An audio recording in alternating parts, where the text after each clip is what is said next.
Welcome to the Slop Farm. Enjoy the video.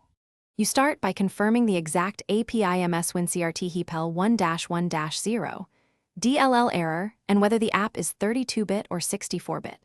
Once done, make sure Windows Update is current, then download the matching Microsoft Visual C++ redistributable for your system architecture. Install the runtime now.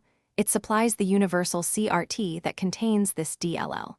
If prompted, choose Repair versus Uninstall. After installation finishes, do not restart yet. Proceed to integrity checks in the next step. You should run System Integrity Tools next.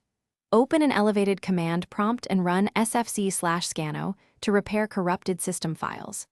If SFC reports problems it cannot fix, run dism/online/cleanupimage/restorehealth to repair the component store.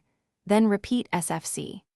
Make sure to install both x86 and x64 Visual C++ redistributables if you are unsure which the app requires, because 32-bit apps on 64-bit Windows still need the x86 runtime.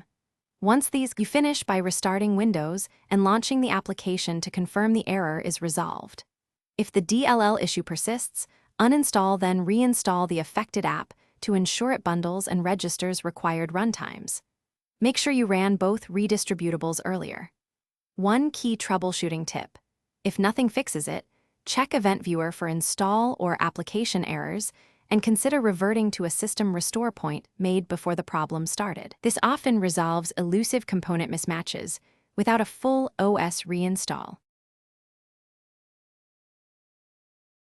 Thanks for watching. Consider subscribing if we helped you today.